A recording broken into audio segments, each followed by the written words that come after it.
যদি পারেন মুখস্থ করে নেবেন, ঘরের মধ্যে কিছু কিছু পারলে টানায় রাখবেন। এক, লজ্জা এমন একটা জিনিস, নবীজি সাল্লাল্লাহু আলাইহি সাল্লাম লজ্জার ব্যাপারে অনেকগুলো হাদিস বলছেন।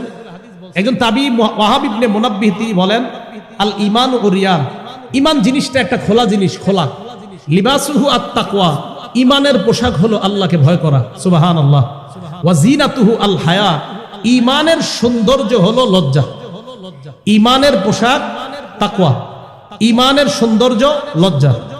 দুই নাম্বার শুনেন, মান কাসাহুল হায়া সাওবা, আমি পাঞ্জাবি পরছি, আমার শরীরটা আপনারা কিন্তু দেখতেছেন না।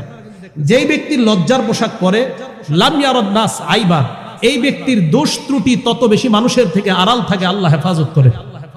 তিন নাম্বার, আমার সাথে বলেন, বলেন তো স্বতন্ত্র বৈশিষ্ট্য, বলেন সবাই বলেন স্বতন্ত্র বৈশিষ্ট্য।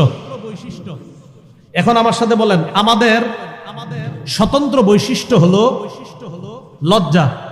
আরো জোরে বলেন, আমাদের স্বতন্ত্র বৈশিষ্ট্য হলো লজ্জা।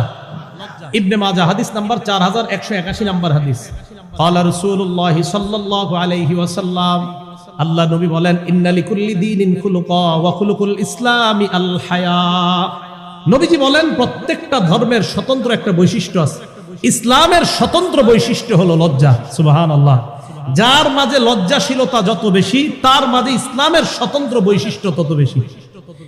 চার নাম্বার, লজ্জা ঈমানের অঙ্গ, বলেন লজ্জা ঈমানের অঙ্গ।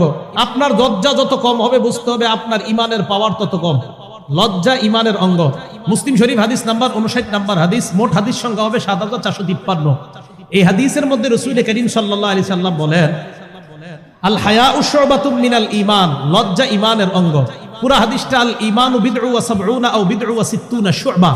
নবীজি সাল্লাল্লাহু আলাইহি সাল্লাম বলেন, ঈমানের 70টা শাখা অথবা 60টা শাখা। ফাআফজালুহা কাউলু লা ইলাহা ইল্লাল্লাহ, ঈমানের শ্রেষ্ঠ শাখা হলো লা ইলাহা ইল্লাল্লাহ। ওয়া আদনাহা ইমাতাতুল আযা আনিত তরিক, ঈমানের সর্বনিম্ন শাখা হলো রাস্তা থেকে কষ্টদায়ক বস্তু সরায়া দেওয়া।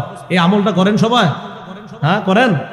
বুখারী শরীফের 52 নম্বর হাদিস, তাহলে শুনেন, যারা না করেন আজকে থেকে করবেন।